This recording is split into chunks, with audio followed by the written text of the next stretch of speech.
Suffer மாதத்தில் கல்யாணம் போன்ற காரியங்கள் செய்வது பற்றி விளக்கவும். சஃபர் மாதம் இஸ்லாமிய மாதங்களிலே 2வது மாதமாகும். இந்த மாதத்திலே சில நல்ல காரியங்கள் செய்வதை மக்கள் வெறுப்பவர்களாக இருக்கின்றார்கள். அது இலங்கை போன்ற நாடுகள், அதேபோன்று ஆசிய நாடுகள், அரபு நாடுகள் என எல்லா நாட்டு மக்களிடமும் இவ்வாறான ஒரு அபிப்பிராயம் காணப்படுகின்றது. இந்த சஃபர் மாதத்திலே கல்யாணம் நடத்துவது, புதிய வீடு போவது அல்லது புதிய வீடு கட்டுவதற்கு அடிக்கல் வைப்பது, இவ்வாறான நல்ல காரியங்கள் செய்யக்கூடாது என்று ஒரு நடைமுறை காணப்படுகின்றது. நாம் இதை பற்றி ஆராய்ந்து பார்த்த பொழுது, இது ஒரு அனுபவ ரீதியாக அனுபவ ரீதியாக பெறப்பட்ட ஒரு விடயமாக இருக்கின்றது. இவ்வாறு அனுபவ ரீதியாக பெறப்பட்ட இந்த விடயங்களிலே நலவும் இருக்கத்தான் செய்கின்றது. எனவே இதிலே யாராவது அந்த அனுபவ ரீதியாக பெறப்பட்ட தகவல்களை வைத்து அதன்படி யாராவது செயல்படுவார்களேயானால் அதிலே குற்றம் கிடையாது. யாராவது அதை மீறி செயல்பட்டாலும் அதிலே பாவம் கிடையாது. உதாரணமாக ஒரு மருத்துவ ஒரு பொருளாக இருக்கின்றது அல்லது ஒரு தாவரமாக இருக்கின்றது. இந்த தாவரத்துடைய பலாபலன்கள் இன்னதுதான் என்று ஒரு ஆய்விலே சொல்லப்பட்டிருக்கின்றது. எனவே இந்த ஆய்வை பின்பற்றி ஒருவருக்கு அதன்படி நடக்கவும் முடியும். அவ்வாறு இல்லாவிட்டால் அதை அவருக்கு பொருட்படுத்தாமல் இருக்கவும் முடியும். எனவே இதை நடைமுறைப்படுத்தியதன் காரணமாக அதிலே உள்ள நலவுகளை அவருக்கு பெற்றுக்கொள்ளலாம்.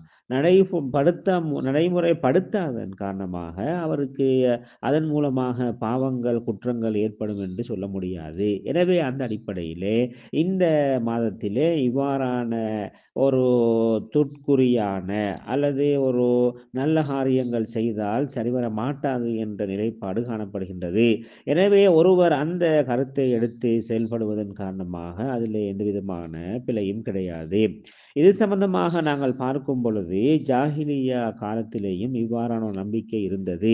ஆனால் அந்த ஜாஹிலியா காலத்து மக்களிடம் காணப்பட்ட அந்த நம்பிக்கையும் எமது நம்பிக்கையும் வித்தியாசமானது என்று புரிய வேண்டும். அதாவது அந்த ஜாஹிலியா காலத்து மக்களுடைய நம்பிக்கை ஒரு இணை வைப்பை ஏற்படுத்தக்கூடியதாக இருந்தது. அதாவது அந்த மாதம்தான் அந்த சஃபர் மாதமே அது மக்களுக்கு தீங்கு விளைவிக்கக்கூடிய ஒரு கெடுதி விளைவிக்கக்கூடிய மாதமாக இருந்தது என நம்பினார்கள்.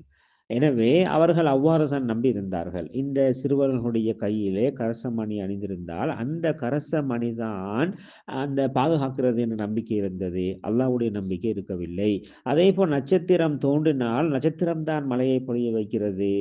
அல்லாஹு தஆலா மழையை பொழிய வைக்கிறான் என்ற நம்பிக்கை அவரிடம் இருக்கவில்லை. எனவே அவர்கள் அந்த அல்லாஹு தஆலாவுக்குரிய சக்தியை இந்த பொருட்களுக்கு கொடுத்ததன் காரணமாக, அந்த நட்சத்திரத்துக்கு கொடுத்ததன் காரணமாக, அல்லது கரசமணி கோர்வைக்கு கொடுத்ததன் காரணமாக, அல்லது இந்த சஃபர் மாதத்துக்கு கொடுத்ததன் காரணமாக அது இணை வைப்பை ஏற்படுத்துகின்றது.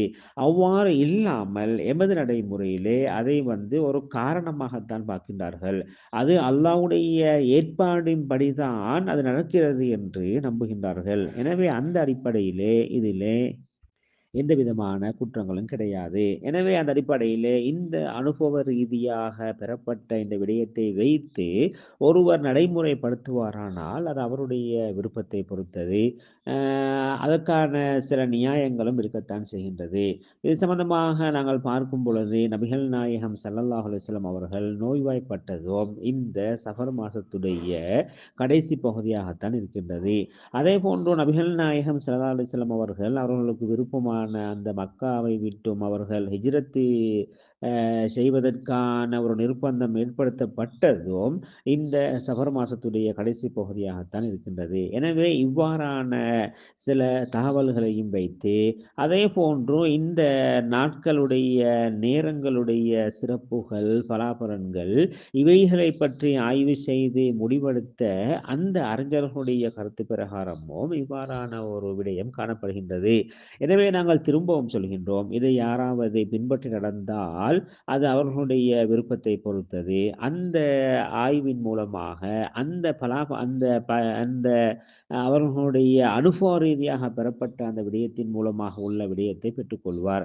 அதுவல்லாமல் இதை யாராவது பின்பற்றாமல் விட்டால், அதன் மூலமாக பாவம் ஏற்படுமோ, பிழை ஏற்படுமோ என்று சொல்லி நாங்கள் சொல்ல முடியாது. எனவே அந்த அடிப்படையிலே நாங்கள் இந்த முறையிலே இதை விளங்கிக் கொள்வோமாக.